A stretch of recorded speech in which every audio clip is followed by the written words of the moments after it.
ทางการของไทยได้มีการส่งพระพุทธรูปปูหานของลาวกลับคืนสู่ประเทศลาว Time to share D+ ผลิตภัณฑ์ปกป้องตับจากเครื่องดื่มแอลกอฮอล์สวัสดีท่านผู้ชมกลับมาพบกับรายการทำทูแสสำหรับท่านใดที่ว่าอยากพลาดข่าวสารประเทศลาวอย่าลืมกดติดตามช่องของเฮาไว้และสำหรับหัวข้อที่เฮาอยากจะนำเสนอในมื้อนี้ก็คือเกี่ยวข้องกับข่าวดีที่ว่าทางการของไทยเนาะที่ว่าได้ส่งคืนพระพุทธรูปสมัยบูหานของลาวที่ว่าเสียไปตั้งแต่สมัยสงครามอินโดจีนเนาะซึ่งว่าเพิ่นได้ส่งคืนให้แก่สปป.ลาวคือข่าวนี้เขาได้มาจาก27 HD ของไทยเนาะก็คือสำนักข่าวโทรภาพ27ของไทยได้รายงานในวันที่7มีนาคมปี2025ฐานอุปกิจปาจาริยางกูลอดีตสมาชิกวุฒิสภาและก็หัวหน้าผู้แทนธรรมทูตของไทยได้เข้าพบท่าน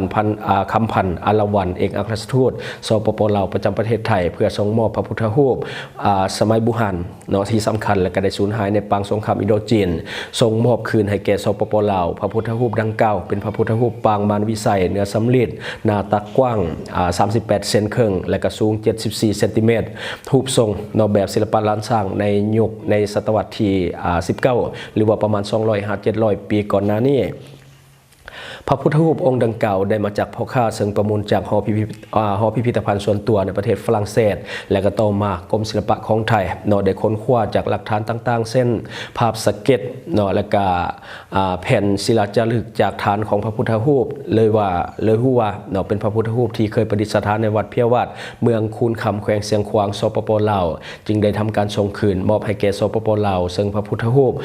องค์เก่าแก่ดังกล่าวนี้จะได้ไปประดิษฐานที่วัดเดิมก็คือวัดเพียวัดอยู่เมืองคูนแขวงเสียงขวางอยู่ทางภาคเหนือของลาวอันนี้ก็ถือว่าเป็นข่าวดีที่ว่าเกิดขึ้นที่ทางการของไทยได้มีการส่งมอบพระพุทธรูปที่เป็นของลาวคืนให้แก่สปป.ลาวอันนี้ก็ต้องขอบใจ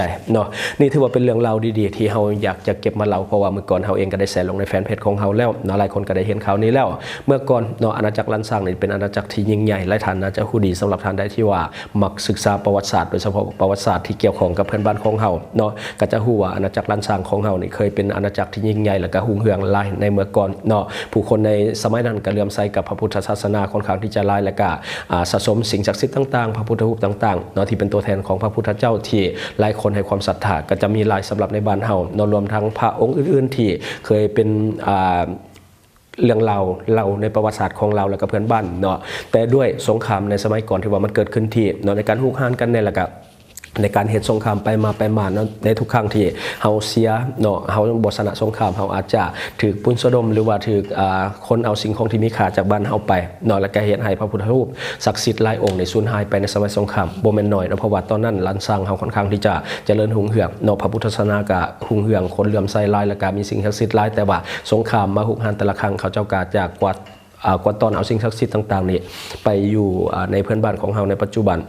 และตกมาสมัยใหม่วัตถุบูชานี่ถือเป็นทรัพย์สมบัติของชาติคือในปัจจุบันก็เป็นนี่แหละทรัพย์สมบัติของชาติที่ทุกคนฮักและก็หวงแหนถ้าว่าเป็นไปได้เฮาก็จะได้กลับคืนมาแต่ว่าอันนี้ก็โชคดีถือว่าเพิ่นเห็นแล้วว่าหลักฐานต่างๆจากการจารึกไว้ในฐานของพระพุทธรูปเป็นของลาวแท้ดังเดิมไว้นี่เพิ่นก็ส่งคืนให้เฮาอันนี้ก็ต้องได้ขอบใจเพราะว่าอันนี้ก็จะได้เป็นทรัพย์สมบัติของชาติของคนเราทุกคนต่อไปและก็ที่จริงนะยังมีหลายองค์อีกที่ว่ายังคนหาพบบางองค์ก็พบแล้วแต่ว่าประดิษฐานอยู่ในเพื่อนบ้านของเฮานอนอยู่ใกล้เคียงของเฮาอันนี้คนเราเฮาก็ยังบ่ลืมก็คือยังไป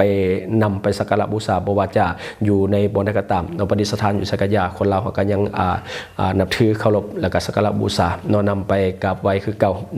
คือพระพุทธรูปที่ไทยส่งคืนลาวจะไปประดิษฐานบ่อนเดิมไว้ก็คือพุ่นละอยู่แถววัดเพียวัดเมืองคูนแขวงเสียงขวางอยู่ทางภาคเหนือของลาวชายแดนติดกับพุ่นละทั้งหัวพันทางงานหลวงพระบางอันนี้ก็ถือว่าเป็นวัดเดิมที่เพิ่นเคยอยู่แต่ว่าถูกสูญเสียไปตั้งแต่สมัยสงครามก็กลับมาไว้ที่วัดเดิมให้คนในพื้นที่ได้สักการะบูชาต่อไปแล้วก็แสดงความยินดีและก็ดีใจกับคนอยู่ในพื้นที่ก็คือชาวเมืองคูนแขวงเสียงขวางสิได้เข้าไปสักการะบูชาง่ายแน่ก็ว่ารวมก็คือคนเราทุกคนนั่นแหละถ้ามีโอกาสก็ได้ไปแวะเวียนไปสักการะบูชาเพิ่นอยู่ที่วัดเพียวัดเมืองคูนแขวงเสียงขวางขอให้ทุกคนช่วยกันบำรุงพระพุทธศาสนาและก็รักษาเพิ่นไว้ให้ดีบ่ให้สูญเสียไปคือกับเมื่อก่อนเพราะว่าถ้า ถ้าสูญเสียไปอีกก็บ่แน่ใจว่าเราจะได้กลับขึ้นมาอีกหรือบ่เนาะฉะนั้นอยากให้ทุกคนช่วยกันบำรุงพระพุทธศาสนาและก็อย่าลืมรักษาไว้ให้ดีๆเนาะและก็แสดงความขอบใจพี่น้องทางฝั่งไทยเนาะที่ว่าได้เห็นความสำคัญเนาะฮู้ว่าเป็นของเราแล้วก็ส่งกลับขึ้นมาให้คนลาวได้สักการะบูชาเนาะอันนี้ก็ต้องขอบใจทางการของไทยที่ว่าเพิ่นให้ความสำคัญในเรื่องนี้จะได้ก็ตามลาวไทยเฮาอยากให้เป็นบ้านพี่เมืองน้องถึงแม้ว่า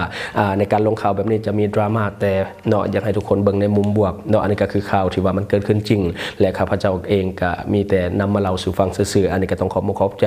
ทางฝั่งไทยที่ว่าคืนพระพุทธรูปให้เราเนาะอยากให้ทางเราและไทยหักแพงกันแบบนี้ไปตลอดเนาะอันนี้ก็คือสิ่งที่เฮาอยากจะนำเสนอในมื้อนี้หวังว่าท่านจะได้รับสาระดีๆสำหรับท่านที่ว่าเบิ่งรายการเฮาอยู่คิดเห็นจะได้กับสิ่งที่ว่าเฮานำเสนอไปก็อย่าลืมฝากไว้ภายใต้คอมเมนต์ของเฮาและข้าพเจ้าจะเข้าไปอ่านด้วยตนเอง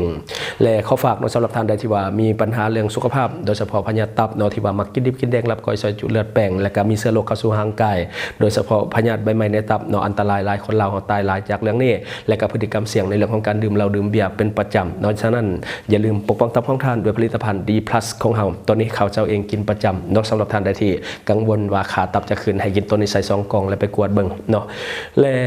ขอฝากอีกอย่างนึงคือคนลาวเฮาในปัจจุบันก็คือเงินกีบยังอ่อนค่าเนาะอยากให้ทุกคนช่วยกันพยุงค่าเงินกีบให้กลับมาแข็งค่าดังเดิมแล้วก็อย่าลืมส่งเสริมสินค้าที่เป็นของคนลาวที่ผลิตภายในลาวเพื่อลดผ่อนการนำเข้าสินค้าที่บ่จำเป็นจากต่างประเทศและสำหรับท่านที่เบิ่งรายการเฮาอยู่ถ้าคิดว่ารายการของเฮามีสาระหรือว่ามีประโยชน์อยากส่งเสริมอยากซัพพอร์ตอยากจะให้กำลังใจทีมงานของพวกเฮาก็อย่าลืมกดติดตามช่องเพราะว่าการกดติดตามช่องถือเป็นช่องทางเดียวแท้ๆที่จะเฮ็ดให้ทีมงานของเฮามีรายได้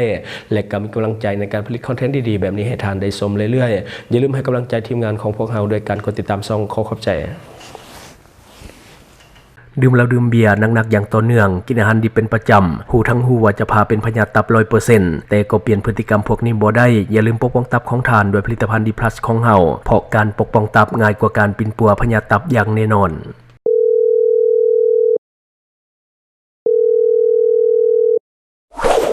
Subscribe for more video.